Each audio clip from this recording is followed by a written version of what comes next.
You could just do whatever you need to do to tell your story, pretty much. Alright. Ready? Right now. Alright. This is a story of when you have to call an audible. When plan A doesn't work out and you got to go to plan B. I started out in a two-man ladder stand, and I hadn't been in there since last year. Got up in it, and there's way too many branches. You couldn't see into the field to shoot. I stayed there about 10 minutes and decided I am not going to bother with this. I'm going to get irritated if a deer comes in and I can't shoot. So I got down satisfied. So I walked to this spot along a field that I had made for myself last year. It was on the ground. I just cut a little opening in the weeds and bushes along the field. Hair long. So I'm sitting on the ground, kneeling, and this isn't working out. And then the rain started to come, and I decided to stand up and get back in the woods a little bit, about 10 feet, and stand up at this tree. So I was standing there probably 15, 20 minutes, and I looked over and I saw this buck coming along a big weed line at the edge of the field. He was on the other side of it, and I could just see his antlers and his head and a little bit of his back. Scoped him out. He was about 30 yards, and all I could see was his little 4-point. Anyhow, but I looked at him some more, and then I just couldn't pick out a brow tine. So I put my bow down, and I'm waiting, and he's moving around and edging and fooling around for 5 minutes or so, and he worked his way a little closer, and I thought I better look at him again. Pulled up, hey, there's a brow tine, a little one there. And then I double checked, and yeah, it's there. And now I start getting nervous because now I might have to shoot. Since it was the last day, I figure I'll probably shoot him. I haven't shot a buck in a lot of years. 12 years or so? Yeah, but it's about that long, 12 years.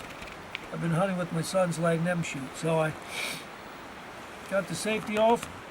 But now I'm deciding, how am I going to shoot? I got to sit down so that I can shoot out this little opening. I can see him, so I'm moving really, really slowly, trying to make no moves. And I got down, got all set up. But when you know it, he doesn't come down in front of the field. All of a sudden, he turns and stepped into the woods. This was even better. Stepped into the woods, took a couple steps in, and as soon as he got in there broadside, in the clear, he turned and looked right at me. He looked right at me, and he's going like they do, and he stomped his foot a little. And I thought, uh-oh, he's going to know I'm here and take off. But then he just turned and put his head down, and when he did that, I raised the bow about halfway. And then he looked up, and I stopped. And he turned and started walking more back into the woods. That almost never happens, probably. No, it was crazy. Apparently he didn't pick me out because I was leaning against a tree. Something was weird. He couldn't see it. He knew something was there, but he didn't pick me out. He didn't smell me. Took a couple steps behind the tree and came out on the other side of this tree and stopped again and looked at me, then turned away. And when he was behind the tree, I had pulled my bow up. It wasn't right where I wanted him. But I made up my mind, 1 or 2 more steps, and I'm pulling the trigger. And that's what he did. All of a sudden, he turned and just took a step. It was like a second or two, boom. Shot him. I knew I hit him 15 yards. Jeez. And he took off, and I was completely calm. It was a miracle. That's so cool. That's so cool. Let's take a look at this buck close up here. There's a little demonstration. That's about 2.5-inch tine. The other side's probably about 2 3/4. Nice. And the brows. It's not a big deer, but you know what? About 1 3/4 inches. That's the last day I'll have the archery hunt this year, so I know. Well, you deserve a buck. next year I won't shoot this one, but this year Yeah, you probably will. I needed to get a buck. And it came out at an angle. The deer was broadside, my dad said, and he shot right, double lunged it probably. It did. I think it hooked and came right back Hooked, to everything. probably hit a rib cage, he's thinking, and came right back. The old 12th rib there. The ribs, yep. That's a freaking weird shot.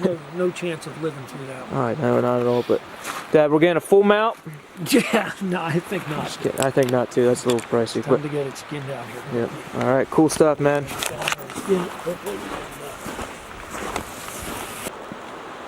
Alright, for those of you that just saw that clip, that was the first buck we have gotten an opportunity to shoot at this year out of, what, 7, 8 guys that were up here this past week. Dad was the first one who's got an opportunity. We saw every person saw a buck, and every person was able to shoot a buck if the circumstance was right, either brush being in the way, or other deer sniff them out, or you're getting out of your tree stand too early and a buck runs away. Everybody saw a buck within range that I know of to be able to shoot, except one person.